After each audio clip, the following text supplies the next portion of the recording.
Good morning, students. Again, we are going to discuss chemical reaction and chemical equation with one more example. लेकिन आज हम जैसे इसके पहले जितने भी वीडियोस थे उसमें हमने देखा कि कैसे क्या केमिकल इक्वेशन को लिखना और केमिकल इक्वेशन को लिखने के साथ साथ केमिकल इक्वेशन को कैसे क्या बैलेंस करना।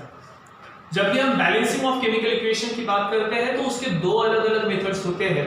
एक मेथड ऑलरेडी हम लोग डिस्कस कर रहे हैं इसके पहले वाले वीडियो में, जितने भी केमिकल इक्वेशन हमने लिखे हैं, जितने भी केमिकल इक्वेशन को हमने बैलेंस किया है, वो एक शॉर्टकट ट्रिक है या फिर मेथड है आप लोग कह सकते हो, जिसके थ्रू हम केमिकल इक्वेशन को बैलेंस करते हैं। वो अभी भी हम लोग देखेंगे।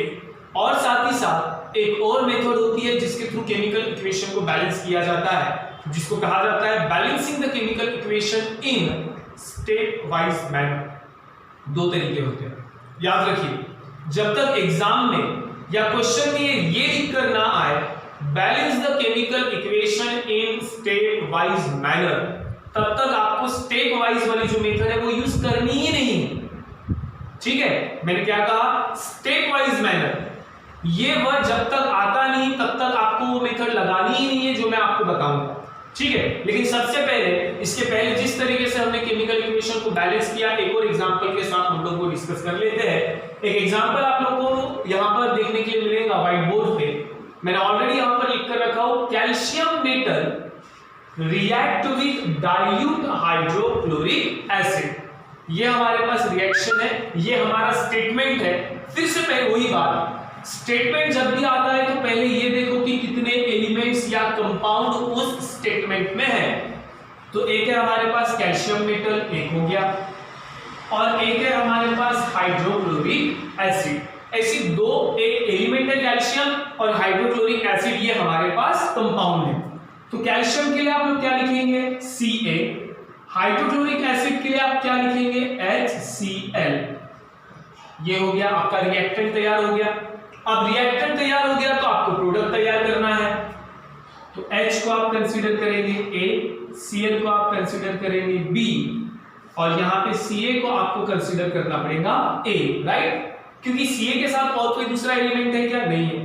अब नहीं है तो वहां पर B तैयार होगा नहीं। तो इस साइड का A और इस साइड का B। तो A हमारे लिए कौन है? Ca। B हमारे लिए कौन है? Cl। तो आपको पहला प्रोडक्ट मिला CaCl, लेकिन ये आपका फाइनल प्रोडक्ट बिल्कुल भी नहीं है। यहां पर आपको रुकना है। Ca की वैलेंसी होती है 2, Cl की वैलेंसी होती है 1। वैलेंसी को क्या करना है? एक्सचेंज करना है। तो 2 किसके पास चले जाएगा? Cl के पास। 1 किसके पास जाएगा?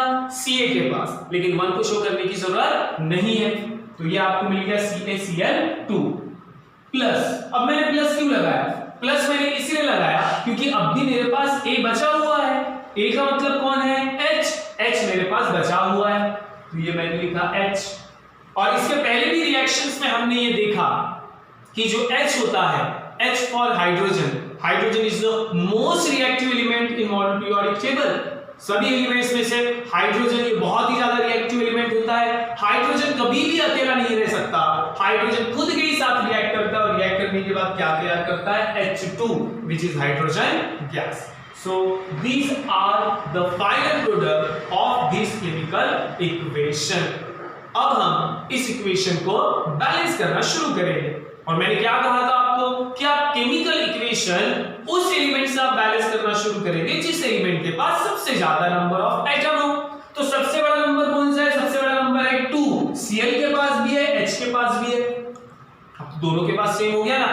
अब अगर दोनों के पास सेम हो गया तो आप कैसे क्या ये पता करेंगे कि कहां से शुरू करें? तो आप दोनों में से कोई भी एलिमेंट ले सकते हैं। मैं ले लेता हूं H के पास यहां पर कितना है? 2। यहां पे कुछ है क्या? नहीं ना। कितना लगेगा? 2। H कितना हो गया? 2। H यहां पर कितना है? 2। तो H तो बैलेंस हो गया। लेकिन इधर रिएक्टेंट में अगर आप देखेंगे तो H के साथ कौन है? Cl। तो ये 2 किसके लिए लगेगा? Cl के लिए भी लगेगा, राइट? तो यहां पर Cl2 है और यहां पर ऑलरेडी Cl कितना है? 2। ठीक है, तो इस तरीके से ये केमिकल इक्वेशन क्या हो जाती है? बैलेंस हो जाती है। ये डायरेक्ट मेथड मैंने यहां पर आपके सामने रखा। ठीक है, आज और अभी हम डिस्कस करेंगे balancing the chemical equation in state wise manner. अब स्टेट वाइज मैनर में कैसे क्या बैलेंस करते हैं वो भी आपको यहां पर देखने के लिए मिलेगा।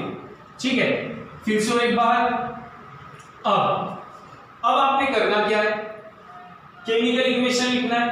Calcium metal react with dilute hydrochloric acid, आपके पास रिएक्शन है Ca plus HCl, you get CaCl2 plus H2। तो आपके पास इक्वेशन, आपको पूरी इक्वेशन लिखना है, बैलेंस नहीं करना है, प्रोडक्ट आपको निकाल लेना है, बैलेंस नहीं करना है, क्योंकि बैलेंस हमें करना है इन स्टेट वाइज मैनर। तो हमारा फर्स्ट स्टेप होता है स्टेप नंबर वन होता है rewrite the chemical equation. Rewrite chemical equation को फिर से लिखो, Ca plus HCl which gives CaCl2 plus H2। तो ये रीराइट हो गया, फिर से लिखा।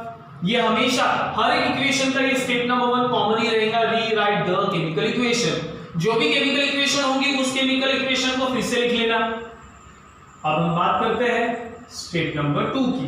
क्या होता है स्टेप नंबर 2?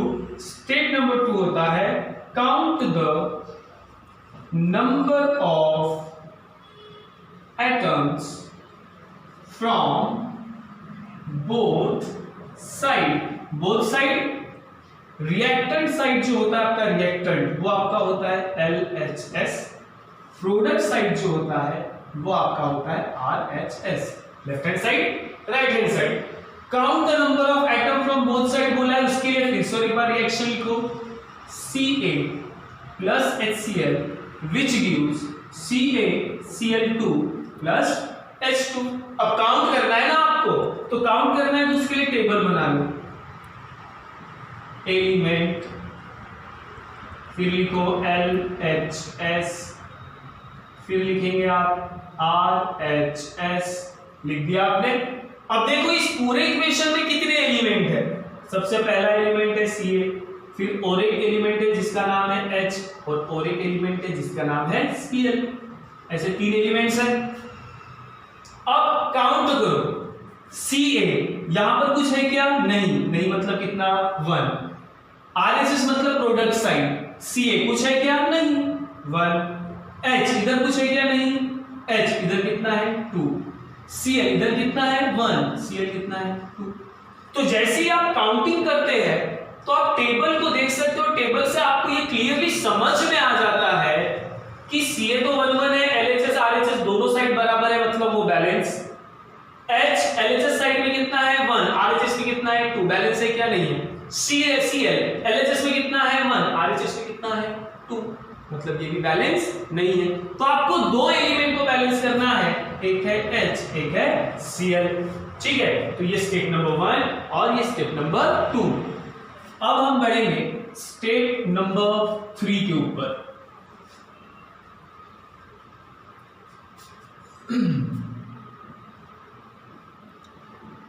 स्टेप नंबर 3, और मैं यहां पर लिखूंगा बैलेंसिंग द केमिकल इक्वेशन। उसके लिए फिर से एक बार इक्वेशन आपको लिखना है, Ca plus HCl which gives CaCl2 plus H2। अब आपको इक्वेशन को बैलेंस करना है, और मैंने आपको क्या कहा कि बैलेंस आप उस एलिमेंट से करेंगे जिस एलिमेंट के पास सबसे ज्यादा नंबर ऑफ एटम हो। तो इस पूरे टेबल में सबसे बड़ा नंबर कौन सा है? 2। वो हाइड्रोजन के पास भी है, वो Cl के भी पास है, दोनों में से किसी को भी सिलेक्ट कर सकते हो। मैं सिलेक्ट करता हूं H को। बैलेंस करने के लिए फिर से एक बार आपको ड्रॉ करना पड़ेगा टेबल, एलिमेंट, फिर लिखना पड़ेगा LHS RHS। लेकिन मैंने सिर्फ किसको सिलेक्ट किया है? H को सिलेक्ट किया है। इस साइड H कितना है? 1, इस साइड H कितना है? 2।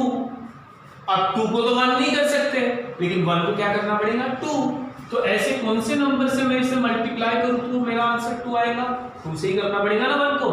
तो अब आपने LHS में कितना लगाया है 2, RHS में तो पहले से ही था Ca प्लस HCl, रिएक्शन लिख लेंगे पूरी Cl2 प्लस H2। तो देखो आपने LHS मतलब इस साइड 2 लगाया, किसके लिए लगाया H के लिए, हो गया है ना। तो अब काउंट करो, हाइड्रोजन कितना हो गया 2, हाइड्रोजन कितना हो गया 2, बैलेंस है ना। अब हाइड्रोजन के साथ साथ आपको Cl भी तो बैलेंस करना था, क्योंकि Cl भी 1 2 था ना। लेकिन जैसे ही आपने ये 2 हाइड्रोजन के लिए लगाया तो आपको ये देखना है कि ये 2 Cl के लिए भी है, तो Cl भी ऑटोमेटिकली कितना हो गया 2, और Cl पहले से कितना है 2। इस तरीके से अब इसके बाद हमारी लास्ट स्टेप बचती है, और वो है step number 4। Step number 4 again count the number of atoms of balance होने के बाद ये करना है रिएक्टेंट एंड प्रोडक्ट, क्योंकि ऑलरेडी ये बैलेंस हो चुकी है इसीलिए ये लास्ट वाली स्टेप आई। फिर से रिएक्शन लिखो Ca plus 2HCl which gives CaCl2 plus H2। फिर से एक बार मैं टेबल बनाऊंगा, element LHS RHS CaH and last one is Cl। अब देखते हैं कि क्या सही में ये बैलेंस हुआ। Ca कुछ है क्या, नहीं है 1, यहां पर भी 1, H कितना है 2, H कितना है 2, Cl कितना है 2, Cl कितना है 2। तो जैसे ही टेबल आपने ड्रॉ किया तो आपको ये समझ में आता है कि अब सारे एलिमेंट्स क्या हो चुके हैं, बैलेंस हो चुके हैं। तो ये जो मेथड मैंने आप लोगों को आज यहाँ पे बताया, आज हमने जो डिस्कस किया, इसी मेथड को कहा जाता है balancing the chemical equation in step wise manner.